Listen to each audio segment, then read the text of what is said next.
Hey guys, and welcome back to Mad About Skin. It really is all change when it comes to vitamin C serums in 2026. There is so much going on. We've had a suite of new vitamin C serums hit the market. It seems like there's one every single day landing. We've got new versions, new formats of vitamin C itself, and there's a lot of chatter online about whether you actually need a vitamin C serum at all. Some of the biggest content creators in the skincare space have been showing how they've done away with their vitamin C serums and got some great results on the back of it. So often it can seem a little overwhelming and people are stuck knowing what to do. Well, don't worry, I've got your back and we're going to talk about it all in today's video. This is the 2026 Vitamin C Showdown. So in today's video, I'm going to share with you the different versions of vitamin C that are available so you can choose the right one to match to your individual skin type and the outcomes that you want to see.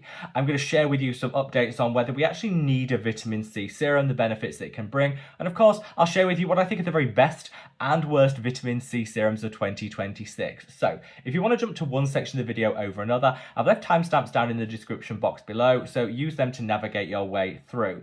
I'm also going to share with you some of my personal favorites, and just know that as always, this video isn't sponsored and it isn't in paid partnership. You will never see an ad here on Mad About Skin because I pride myself on my independence, speaking from the heart and never the wallet. So if you appreciate that and want to support me as an independent voice in the skincare community, the very best way of doing so is by reaching down and giving the video a big thumbs up and a like.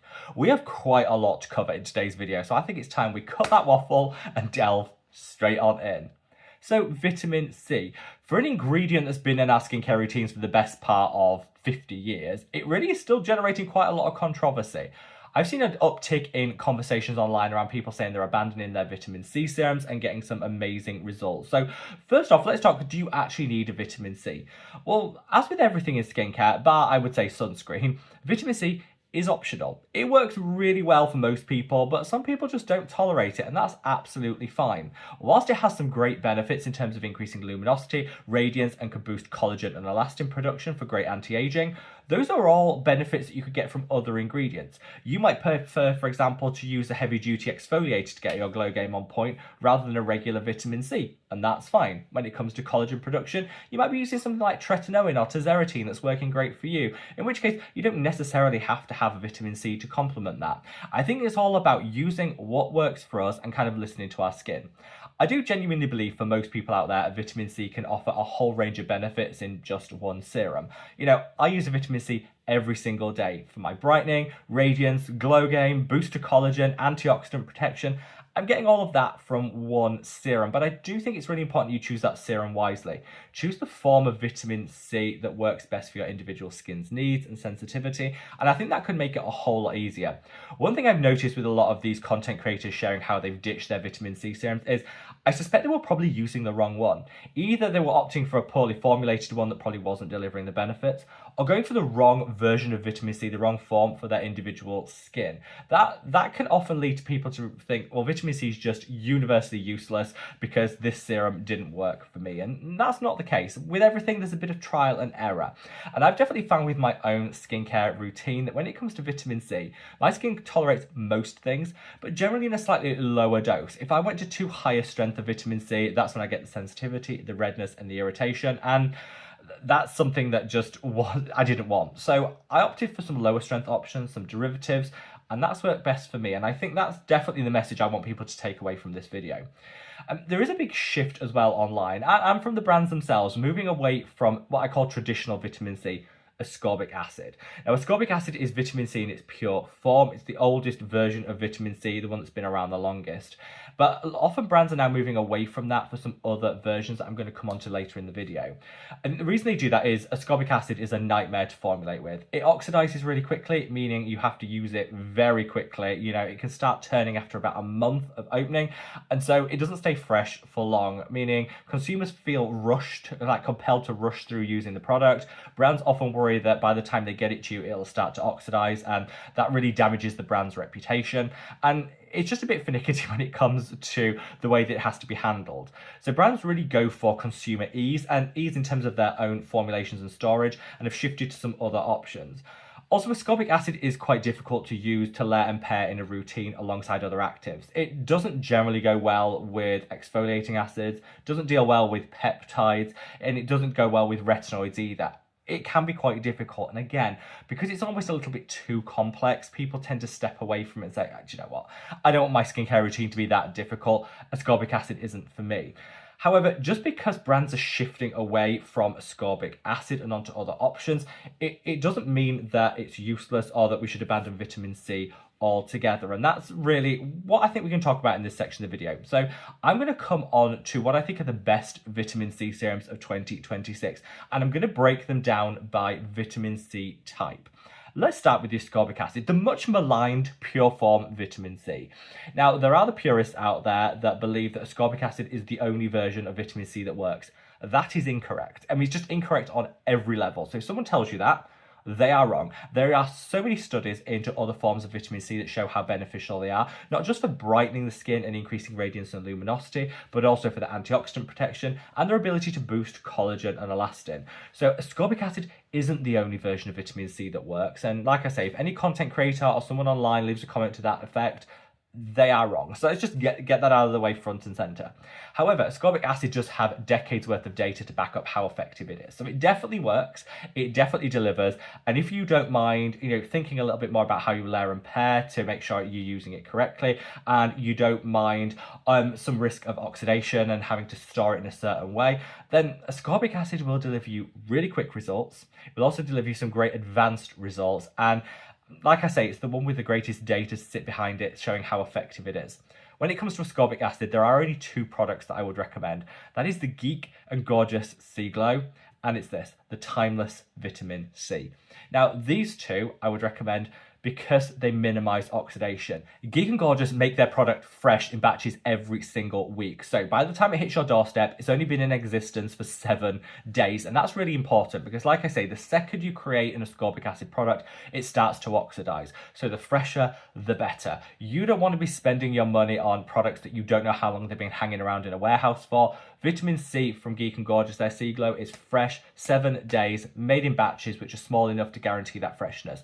That is a game changer. And so if you want to go for ascorbic acid, vitamin C in its original form, please go for something fresh like Geek and Gorgeous, because that's really where you're going to get the maximum shelf life and longevity. For the same reason, I also recommend the Timeless Vitamin C. They have two strengths. They do a 10 and a 20%. I would say the 10% works universally. The 20% is fine if you've got a more resilient skin type that isn't too sensitive. These use genuinely pump airless packaging. Again, this is really important because oxidation happens when the product comes in contact with oxygen. You minimize that contact down, you slow down the oxidation process. And so going for something in quality packaging like this, again, is going to slow that right down. These two are amazing. If you want to stick with ascorbic acid, which is absolutely wonderful as an ingredient, please go with Geek and Gorgeous or Timeless, because that's where you're guaranteeing that freshness and you're going to make sure that you're not wasting product that's oxidized and just isn't going to be delivering. Now, that's ascorbic acid out of the way. I think the newest form of vitamin C, which is getting the most attention and certainly features in most of the new launches, is something called ethylated ascorbic acid. So it has ascorbic acid in the title, and that's its basis, but it has an alcohol molecule added to it to stabilize it. So ethylated ascorbic acid sits in that mid space between a pure form ascorbic acid and a vitamin C derivative. It kind of belongs to neither of those groups, and there's quite a lot of discussion in the skincare community about whether it is a derivative or a pure form. Personally, I don't care. I don't think it doesn't really matter. It just sits neatly in the middle, and I think it kind of gives the best of both worlds. I've been really excited by some of the new ethylated ascorbic acid launches, and I think this is a great way of getting the benefits of ascorbic acid, which I've just mentioned, the brightness, radiance, pro-collagen benefits, whilst also minimizing the side effects such as that fast oxidation, the sensitivity, and its inability to pair with anything else in your routine. I love ethylated ascorbic acid because how it works is the alcohol molecule, when it gets into the skin, breaks off, kind of just delivering the ascorbic acid, but whilst it's in the skin, so just easier to use, and like I say, it doesn't have the oxidation rate. If you choose a well-formulated ethylated ascorbic acid, it'll probably last you about 6 months versus 2 to 3 months for ascorbic acid. So you're getting double the shelf life, double the time to use the product, and that I love. Most studies also show that ethylated ascorbic acid is less sensitizing than its pure form ascorbic acid counterpart. This is a bit of a game changer because if you have a sensitivity to vitamin C, ethylated ascorbic acid could be the solution. Similarly, if you've just got sensitive skin in general, going for ethylated ascorbic acid is going to trigger a lot less redness, sensitivity and prickling than traditional ascorbic acid. So it really is serving a purpose, a niche in the market where I think previously people felt excluded from using a vitamin C because they couldn't find one that worked for them. Ethylated ascorbic acid might be that version that delivers. Overall, I think this is the future of vitamin C in terms of performance, but also negating some of those side effects that we see with ascorbic acid. And I'm not surprised that most brands are now formulating with ethylated ascorbic acid. It just makes logical sense to me. And there are 3 products that I would recommend over all of the others. Let's start out with the Remedy for Daily Defense. This sold out like that. I think it actually sold out completely within 48 hours. It's been a bit of a viral hit. Again, utilizing the power of that ethylated ascorbic acid to really deliver. It's going to brighten the skin, have some great antioxidant benefits, and using it as part of a comprehensive routine will also help with anti-aging in terms of collagen production. It's just a nice all-round formula, super affordable and really lightweight. This is a water-based serum, so it's really just impossible to tell you've got it on after you've used it, whereas I know that some other versions of ethylated ascorbic acid can be a little bit oily. Not this. This just disappears without a trace, sinks in, but is delivering you all that great vitamin C benefit. If you don't mind spending a little bit more, I love the Allies of Skin Vitamin C. This is their 20%. Now, they recently changed the packaging, so I'm going to leave an image of it here so you can see what it looks like now. Same formula, just different packaging. And this uses ethylated ascorbic acid, again, for its long shelf life, but it's still amazing benefits. I use it alongside glutathione to just brighten the skin and double down on those vitamin C benefits. Glutathione, vitamin C are like a match made in heaven. And I did do a video about my favorite vitamin C pairings. So if you want to know a little bit more about that pairing or some other ones, then I'll dig that video out and I'll link it up there for you to check out. Yeah, not the cheapest product out there, but I'd say it's the fastest acting vitamin C that I have ever tried. And I think this is proof. If anyone tells you that ethylated ascorbic acid is less effective, it's slower to work, wave this product in their face. This is ethylated ascorbic acid and it works quicker than any vitamin C I have ever tried. It is that good. And then one final recommendation is this. This is the PSA Skin Follow the Light Mask. This is for people that don't want to use their vitamin C daily. You actually don't need to. So a lot of people will use vitamin C a couple of times a week, and that's still going to give you great results. I think this approach works best for people with sensitive skin. Most people can tolerate vitamin C daily, and if you can, that's probably where you're going to get the best results. But if you don't want to use it daily for whatever reason, a couple of times a week, it's still better than not using a vitamin C in my book. And this is a mask that has some great brightening ingredients, exfoliating treatments, and that great ethylated ascorbic acid too.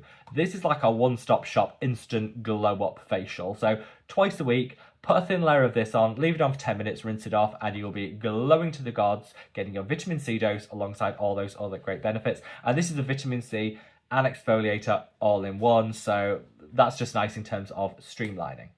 Then last, but by no means least, let's talk about the vitamin C derivatives. Before ethylated ascorbic acid really came on the market, people were forced to choose between pure form and derivative form of vitamin C. Both are great. I think that ethylated ascorbic acid sits somewhere in the middle. But derivative vitamin C is phenomenal if you have super sensitive skin. If you're somebody that's tried every vitamin C going and none of them have worked, or you're terrified of using a vitamin C because you know how sensitive your skin is, get a vitamin C derivative. There are so many different ones on the market. I think when I last checked, there's like 50 different vitamin C derivatives available. So it can get confusing. My favorite is actually ascorbyl glucoside, which studies are showing to be one of the most effective of the vitamin C derivatives. This goes into the skin and then transforms into that vitamin C once in the skin, delivering all that great benefit. But it has a more prolonged, delayed release mechanism, which just means that it's not going to give you that instant hit, which can trigger side effects and irritation.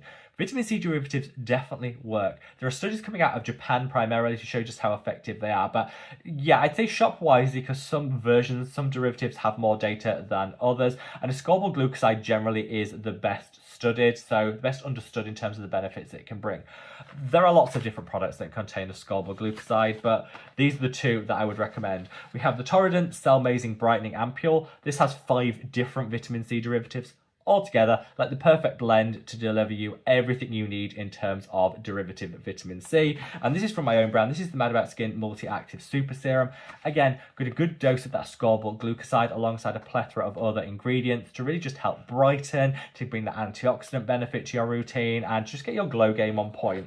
Both of these absolutely phenomenal and can even be used alongside high potency actives such as tretinoin and exfoliators, no problem at all. That is the beauty of vitamin C derivatives. You can use them with everything. Just makes your routine so simple. And yeah, I love both of these so much. I will give a discount code for this one if you haven't tried it out and you want to, whilst also saving some coin. I'll leave a discount code for saving 25% off this down in the description box below, and I found a couple of discount codes for the other products as well. I'll leave them all in the description box below just to help you guys out in terms of saving some of your hard-earned coin. For me, vitamin C is not optional. It's something that I use every single day and it delivers so well for me.